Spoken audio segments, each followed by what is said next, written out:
Hello friends, welcome back to T Point Tech. Students, core Java की series में previous video में हमने IO package की character array reader class को cover किया था। आज इस वीडियो में हम कैरेक्टर एरे राइटर क्लास को कवर करेंगे, जो आईओ पैकेज की ही क्लास है।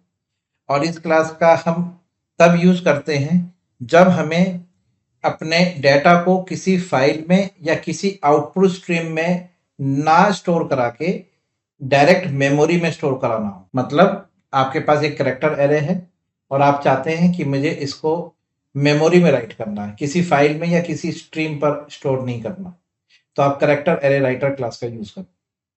कुछ की पॉइंट्स हैं।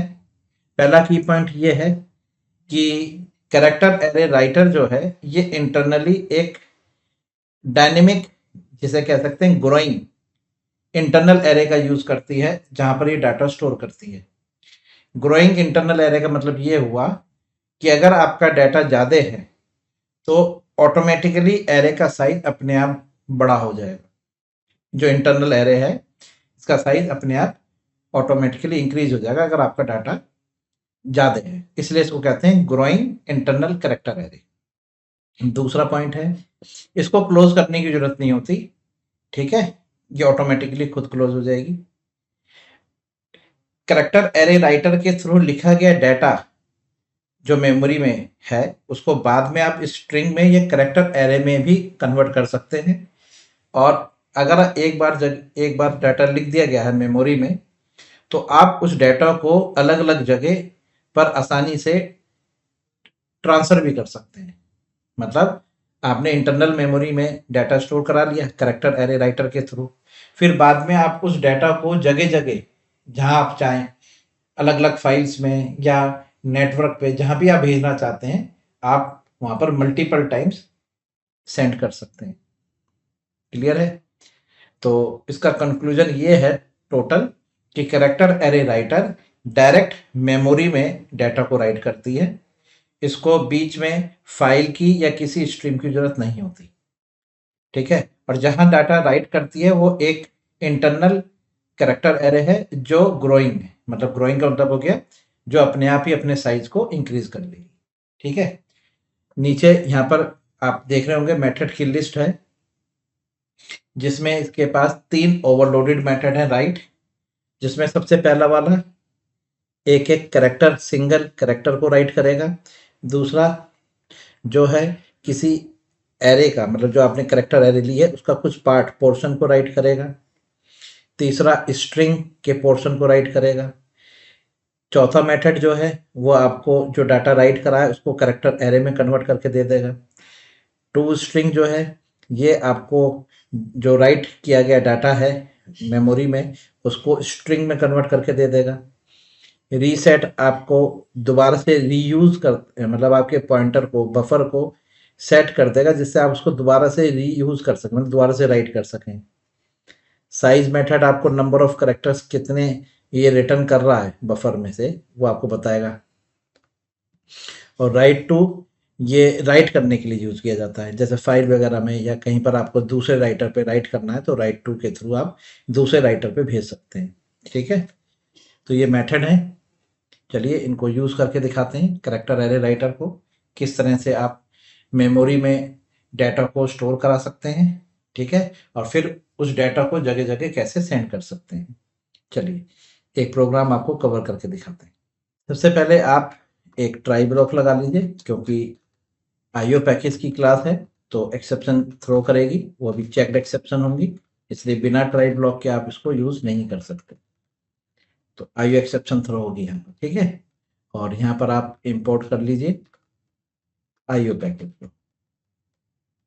चलिए सबसे पहले आप क्या करेंगे, आईओ एक्सेप्शन इसको प्रिंट भी करा लीजिए। अगर कोई एक्सेप्शन आ जाए तो हमें पता भी चल जाएगा, जिससे कि हम उसको आसानी से हैंडल कर पाएंगे। सबसे पहले आप एक कैरेक्टर एरे राइटर का ऑब्जेक्ट बनाइए। Character array writer, CAW equal to new character array writer लीजिए, बन गया। चलिए अब आप क्या करिए, कैरेक्टर एरे राइटर में एक स्ट्रिंग राइट कर लीजिए। देखिए यहाँ पर ये रही स्ट्रिंग, ठीक है। ये लीजिए, एक स्ट्रिंग राइट कर लेते हैं। आपने स्ट्रिंग में यहाँ पे लिख लिया है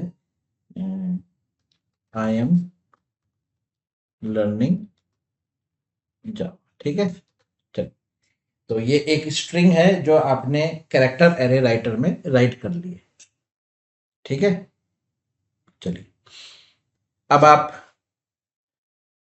वापस चाहते हैं कि आपको रिटर्न हो जाए, तो मैंने आपको वहां पे अभी मेथड बताया था, टू स्ट्रिंग मेथड। तो देखिए, ये आपको टू स्ट्रिंग में मेथड के थ्रू आपको स्ट्रिंग रिटर्न कर दे। ये देखिए, आपने यहाँ लिखा character array writer dot to string, मिल गया।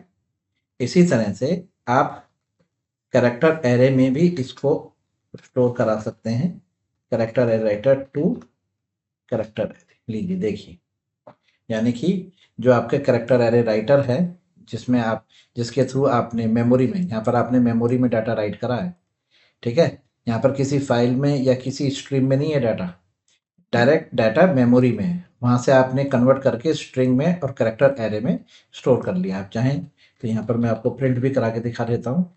ये स्ट्रिंग प्रिंट हो गई है, और यहाँ पर आप फॉर ईच लूप की हेल्प से प्रिंट करा लीजिए कैरेक्टर सी इन सी एच, और ये देखिए एस आउट, और ये आपने प्रिंट करा लिया सी। ओके, रन करके देखिए, आपको आउटपुट मिलेगा आई एम लर्निंग जावा। ये देखिए, या क्लियर है, समझ में आ गया। तो आप डायरेक्ट क्या कर रहे हैं, मेमोरी में डाटा राइट कर रहे हैं with the help of character array writer, और उसको दोबारा से रीड कर रहे हैं स्ट्रिंग फॉर्मेट में और कैरेक्टर एरे की फॉर्मेट में, ठीक है। चलिए, आप इस कैरेक्टर एरे राइटर के ऑब्जेक्ट को डायरेक्ट किसी फाइल में भी राइट करा सकते हैं। आप एक फाइल राइटर का ऑब्जेक्ट क्रिएट करिए, file writer 1 equal to new file writer, और यहाँ पर एक स्ट्रिंग पाथ लिख दीजिए अपनी फाइल जहाँ पर आप स्टोर कराना चाहते हैं। तो सी ड्राइव में डाटा नाम से एक फोल्डर है, वहाँ पर आपने एक फाइल 1.txt नाम से एक फाइल क्रिएट हो जाएगी। इसी तरह से आपने एक फाइल राइटर का दूसरा ऑब्जेक्ट बना दिया, यानी दो ऑब्जेक्ट बनाए आपने फाइल राइटर के। एक फाइल क्रिएट करेगा फाइल 1.txt, दूसरा राइटर क्रिएट करेगा फाइल 2.txt। अब आपने लिखा character array writer dot write to, और राइटर का नाम क्या है, फाइल राइटर 1। लीजिए, पहली फाइल में राइट कर देगा, दूसरे में भी आपने राइट टू, ठीक है, राइट टू, और इसमें फाइल राइटर 2 को पास कर। तो मैंने अभी आपको बताया था, ये देखिए यहाँ मेथड आपको बताए थे कि राइट टू मेथड जो है वो एक राइटर मतलब करेक्टर एरे राइटर से डाटा किसमें, दूसरे राइटर में पहुंचा देगा, ठीक है। ये टू स्ट्रिंग मेथड है, ये करेक्टर एरे जो अभी हमने, और एक राइट मेथड जो कवर किया। तो अब अगर इस प्रोग्राम को अगर आप कंपाइल और रन करेंगे तो स्क्रीन पर आउटपुट आएगा, और वही आउटपुट आपकी दो फाइल में भी सेव हो। अब आप दोनों जो राइटर आपने बनाए हैं फाइल राइटर, उनको क्लोज कर लीजिए, file writer to dot close. हाँ जी, फाइल राइटर को आप क्लोज कर रहे हैं, कैरेक्टर को आपको क्लोज करने की जरूरत नहीं है, स्टूडेंट बताया था ना मैंने, वो खुद क्लोज हो जाएगा। इसको क्लोज करने की जरूरत नहीं है, आपको क्लोज किसको करना है, फाइल राइटर, ठीक है। आप क्लोज करना चाहें क्लोज कर सकते हैं, ऐसा नहीं है कि उसके पास क्लोज मेथड नहीं है, आप कर सकते हैं, देखिए क्लोज, लेकिन जरूरत नहीं है, ठीक है। क्योंकि मेमोरी में डाटा है ना, किसी फाइल में तो है नहीं जो करप्ट हो जाएगा। मेमोरी तो खुद ही वोलाटाइल होती है, फॉर द टाइम बनती है, फिर जैसे आपका प्रोग्राम कंप्लीट होगा वो खुद ही रिलीज हो जाएगी, ठीक है। क्योंकि रैम में डाटा यहाँ पर जो है ना स्टूडेंट, यहाँ पे जो डाटा है वो आपकी मेमोरी में है, रैम में है, और यहाँ जो डाटा गया है वो आपकी हार्ड ड्राइव पर गया है, ठीक है। चलिए, अब आप इसको कंपाइल और रन करके देखिए, तो आपकी स्क्रीन पे भी डाटा नजर आएगा, I am learning Java, I am learning Java आ गया। यही डाटा आपकी दोनों फाइल में गया है। सी ड्राइव में जाइए, और डाटा नाम का यहाँ पर आपको एक फोल्डर मिलेगा, जिसमें 1 देखिए जावा, और फाइल 2 लर्निंग जावा। क्लियर है। तो स्टूडेंट, ये है कैरेक्टर एरे राइटर क्लास, जो आपके डाटा को डायरेक्ट फाइल में या किसी स्ट्रीम में राइट ना करके टेम्परेरी मेमोरी रैम में राइट करता है। ठीक है, फिर बाद में आप उस डाटा को स्ट्रिंग में कन्वर्ट करा लीजिए, कैरेक्टर एरे में कन्वर्ट करा लीजिए या किसी फाइल में स्टोर करा लीजिए। ठीक है, चलिए, तो स्टूडेंट ये था कैरेक्टर एरे राइटर का एग्जांपल जो हमने कवर किया। अगर ये समझ में आया, ये वीडियो आपको अच्छी लगी तो उसको अपने फ्रेंड के साथ भी शेयर करिए, लाइक करिए और कमेंट्स करिए। और अगर आप हमारे चैनल पर नए हैं तो प्लीज़ हमारे चैनल को सब्सक्राइब करिए। Thank you very much. Good bye.